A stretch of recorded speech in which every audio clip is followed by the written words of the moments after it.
Welcome to The Pulse, a podcast for members and friends of the Chartered Institute of Ergonomics and Human Factors, to see what is going on around the Institute and gain some insights into the people, processes, meetings and activities that the CIEHF delivers.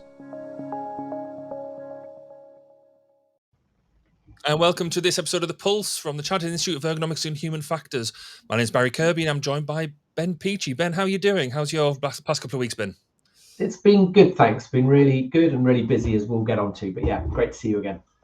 Cool. Yes, we're going to try and keep this one a bit faster, a bit more concise. We've said from the beginning that this was going to be a short catch up, and I don't think we've had an episode under 30 minutes yet, so we're going to go for it this time.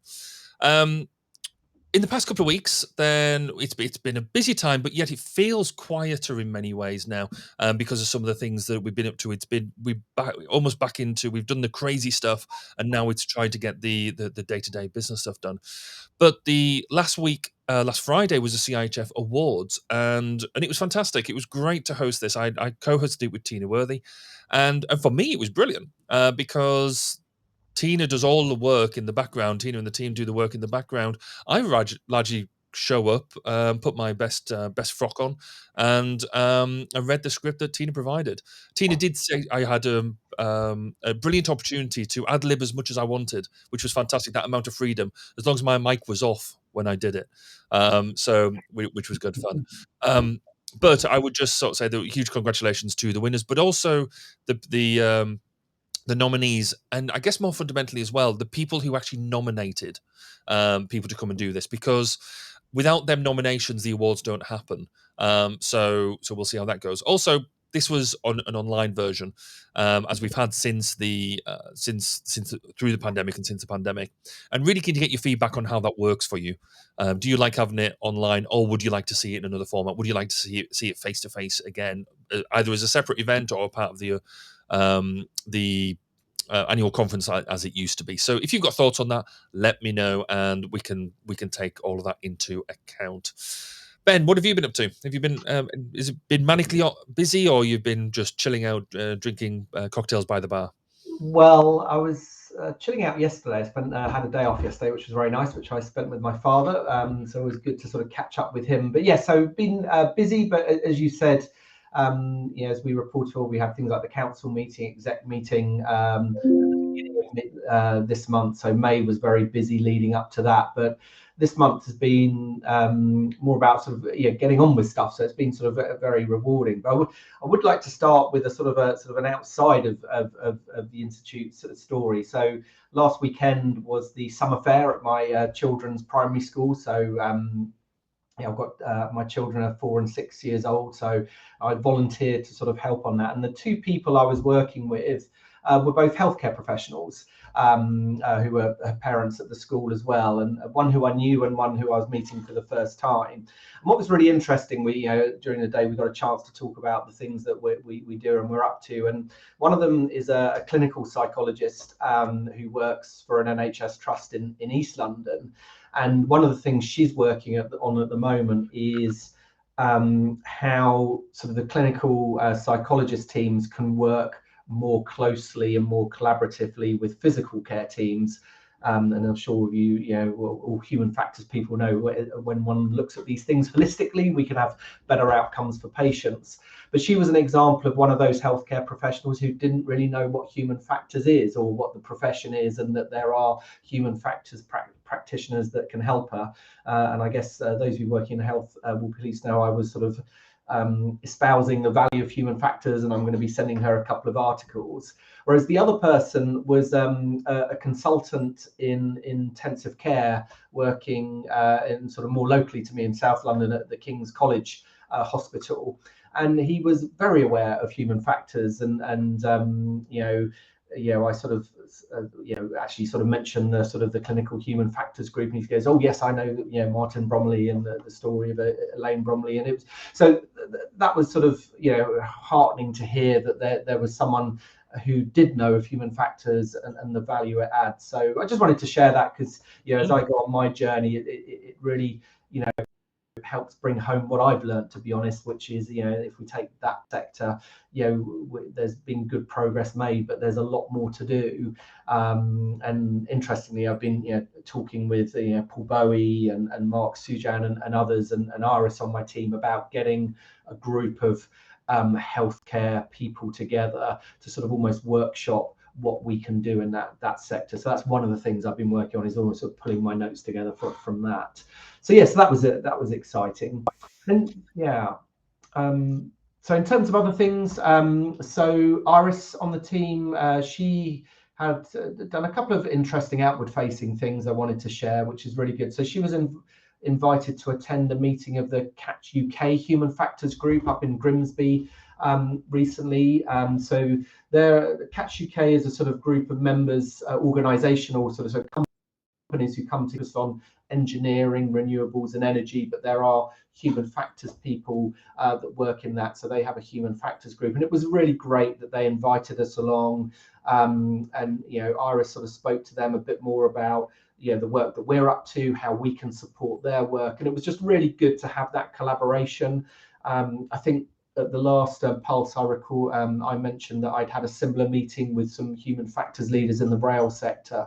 So again, just a reminder, if you are gathering together with other human factors professionals in your area of work, and you would value from some engagement with the team, please get in touch with us. We'll come along. And Iris said it was a really good meeting. We've got some follow-up actions to do with that group. And I guess it's also, because they're working in the area of coma. It's a good reminder of our most recent publication that came out in April. I think we've been promoting it again more recently. So we've produced some coma guidance. So if you haven't come across that, I encourage you to do that. The other thing Iris went to, she attended the Big Bang Fair in Birmingham. So that's, for those of you who don't know, a sort of science fair that is focused on young people, getting them to engage in sort of the STEM subjects and think about careers there. So we didn't have an active presence. We have, apparently before my time, we have been in Big Bang in the past. But the main reason Iris was there is we're planning an event next year for the 75th anniversary in Derby. We'll certainly be promoting that more in the coming months. That is focused on raising awareness of people coming into human factors and considering human factors as a career. So it was really good for her to go along and see how others are doing it, to be honest. And we got some really good ideas from that event. We also ran an onboarding session on the 22nd of June for new members to help them sort of land softly into the institute. So that was a really good session. And we got some good, I think, really good feedback from those people about things like how it would be really good if we made it easier for people to apply to the institute, but also make it easier for those who are seeking to become professional members to think about, like logbooks. Could we sort of digitize logbooks and make it a bit easier? And look, really good to get that kind of feedback. Those kind of user experience improvements are very much on our radar, and we're hoping you'll sort of see incremental improvements over time. But those onboarding sessions are really valuable, both for the members who have just joined us to help them get the most out of the institute, but also for us on the staff team to really learn, going, right, well, why have you joined the institute?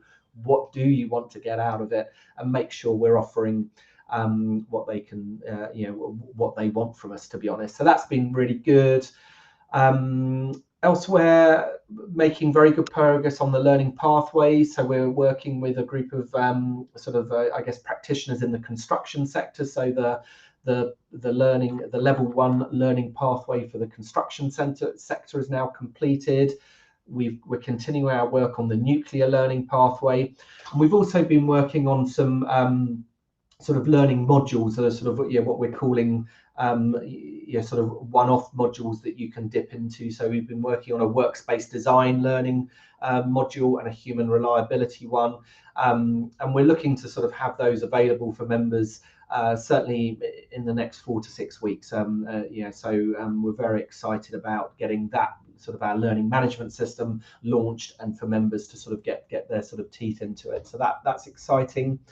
And then in terms of stuff I've been doing, I've been sort of very much focused on looking at what we've been doing over the next year. So June is performance review month for the staff team.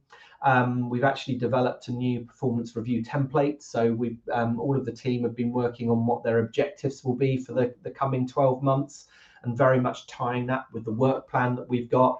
And that's been I've been really enjoying that. And we've actually got a team meeting next the 4th of July. So we all work remotely as a team, but we try and get together once a quarter, and it's our face-to-face meeting next week. And the core purpose of that meeting is, one, to look at the sort of where we are in our work plan for the year, but then also to talk about the objectives that each of us have got. And you know, we're one of the things I've been putting a focus on is ensuring that there's overlap in objectives between team members, so we're all working together towards the goals of the organisation. So that's been good. And then finally, very excited to announce, so we have sort of 5 full-time employees, or we did have 5 full-time employees until next Monday the 3rd, where we'll go up to 6 employees. So I think the back end of last year, the council approved that we could get another employee into the team because of the workload we have, but also in recognition of the additional revenue that's coming in, we could afford to make that move.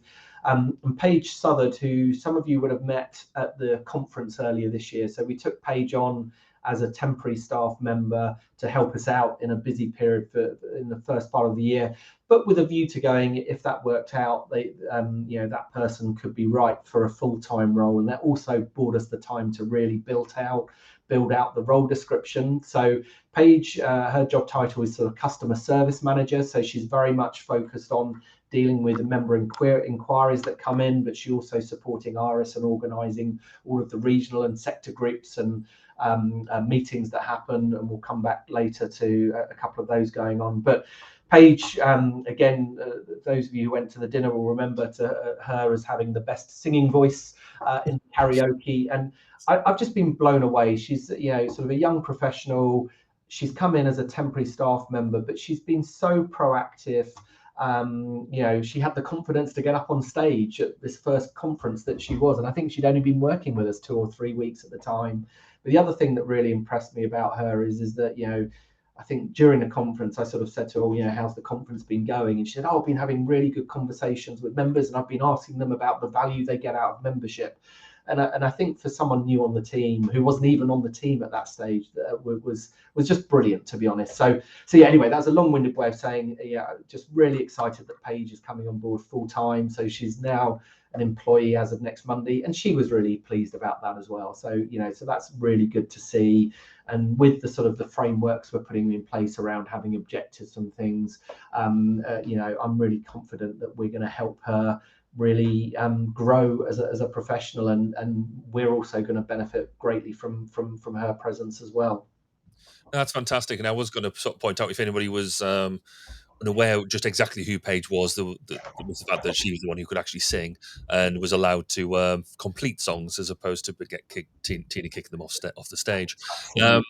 No, that's fabulous to see. I mean, it's a real testament, I think, to the amount of work that has gone on in the past sort of 6, 8, 10 months or so around how we are changing as an organisation.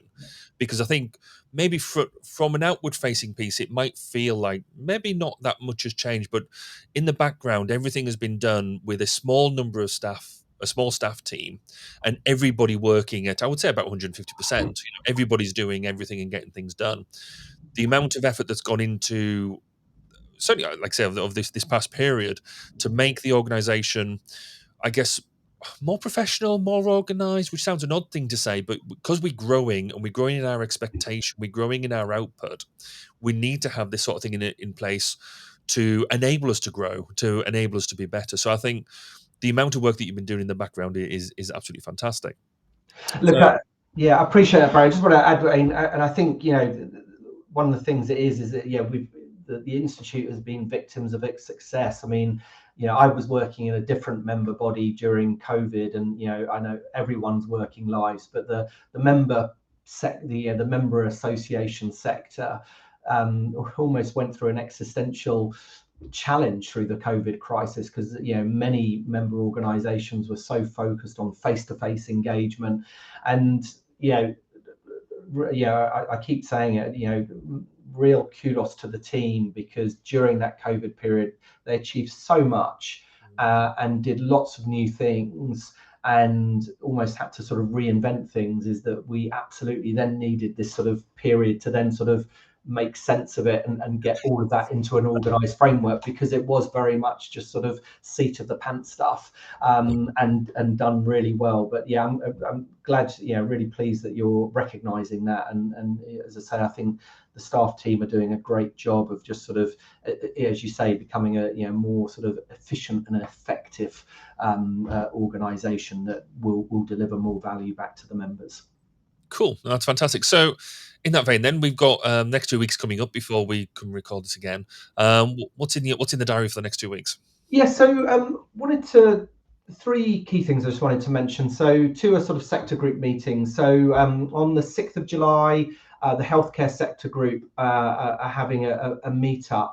And they're having a sort of slightly different format, which I'm really pleased about. Is they're going to have a sort of a group discussion around the role of human factors, and what a human factors practitioner looks like in the healthcare sector. So Evie Carmen, who's the group leader, she's sent out a questionnaire to members of that working group, just a few sort of questions about their role, how they interact with others, and that's going to be used as input for that conversation. So those of you who've received that questionnaire, please sort of fill it out. If you're working in healthcare and you haven't received that questionnaire and you're interested, get in touch with us. The easiest way to do is log on to your member profile on the website, sign up for the meetup, and then you'll receive the questionnaire anyway. But please, if you're not sure how to do that, just get in touch with me or send an email into the organisation via the CIEHF at ergonomics.org.uk email address, which is published on the website as well. So I'm really looking forward I'm planning to attend that. So really looking forward to attending that and really hearing from the members. And so again, it's a good way for us to learn about what we can be doing to support the growth of the influence of human factors in that sector. And then the defence sector, they've got to meet up on the 11th of July. And also, again, looking at that interface between the sector and the institute, but from a different angle. So there's going to be a presentation in the defence sector group around the different member grades, what you need to do if you want to do a professional member application. So if you want to become a charter member or a technical member, to talk about how you go about doing that. And I do know one of the challenges in the defence sector is that because part of the chartership is to have examples of the work that you've done, and a lot of the people in that sector have the sort of the challenge of their work being confidential, but there are sort of ways of sort of managing that, and so if that's a challenge for you, that I'm sure that will be one of the questions that comes up in that sector group call. So again, if you're in that sector, really encourage you to sort of go along to that meetup and learn about that topic, both from the staff team, but also other practitioners who've been on that journey already. And then the final thing is we've got a webinar on the 14th of July. So our webinars are both for sort of members and others who are non-members, and that's on good work design. And again, if you're interested in joining that, you can register for that event via the website. So yeah, so those are the key things that are coming up. Fantastic. So we've still got, despite the big events having now got out the way, so the conference and some of the meetings and stuff like that, there is always that pulse of things that are going on within the institute, and there's always lots of things to engage with. I guess from my perspective, if you are engaging with the sector groups, then that's brilliant. If you're not engaging with the sector groups, I'd be really interested to know why that is. So is that because you don't feel that there is one there for you, or is it just not at the right sort of times? And so let us know about what you think about that sort of engagement, I guess, with the sector groups and the regional groups as well. Additionally, Yeah. I'm sorry. Sorry, Barry, to interrupt you. So, and on that front, another piece of work that's going on. So, this is Iris is doing this. Is that we've been working with the regional group leaders and almost to sort of reevaluate the groups that we have. So we have our regional groups, we have the sector groups, and we always have sort of what I call special interest groups. So we have like the sort of the children's group, and we really want to sort of look at the types of group we have, and I think just put a bit more work into having different types of group and different opportunities for members to engage either in larger groups and also in smaller groups as well. So I'm really looking forward to seeing the outputs of that work, and sort of creating more opportunities for members to engage with other members in different types of settings. Cool. Yeah. So if anybody's got any ideas or thoughts or feedback that they would like to put into that, and even if it's just a quick message to say I would like to do X, Y, Z, just shout. We are. The whole point of what we do here is to create more opportunities, contacts, and engagements for members. So let us know how you'd like to do that. Um, Equally, I would be really keen for you to let me know where you're listening or watching this podcast from. Are you listening to it through your podcast provider, or are you watching it on the likes of YouTube, Facebook, or LinkedIn? And you can do that quite easily just by commenting. If you're watching it through a platform, commenting through that platform, so then we'll get the messages and we can get a real idea about where the best value is in putting this information, and make sure that we are focusing it in the right way. So thanks for that, and we are going to try and keep it under this 25 minutes. So we've got about 3 minutes to say goodbye. So thank you for watching, listening, however you've engaged with that. Let us know your comments about what you'd like to see in the content of this. What goes on in the organization that you're not sure how that happens and you think it's maybe just happens by magic? I can guarantee that it's not by magic. It's by a lot of people's hard work. So, but I would like you to know more about that hard work and what goes in, particularly if you would like to get involved as a volunteer, or as a supporter, and how open that up for you. So if you've got any questions about the Institute, how mechanisms work, do drop us a message. Then if people want to get in touch with you, how would they go about doing that?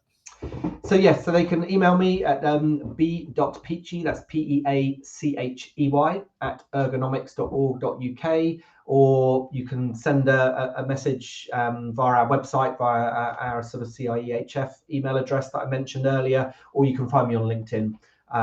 So yeah, any of those ways, and yeah, please do get in touch. It's sort of, I think the best part of my job is hearing from members and what they can get out of the Institute. Brilliant. Yes, if you want to get in touch with me, then you can on email at president@ergonomics.org.uk, or I'm all over social media, LinkedIn, Twitter, all that sort of stuff, and very open to being messaged in any way that's most appropriate to you. So thank you all for listening, watching, and engaging, and we'll see you in a couple of weeks. Thanks all.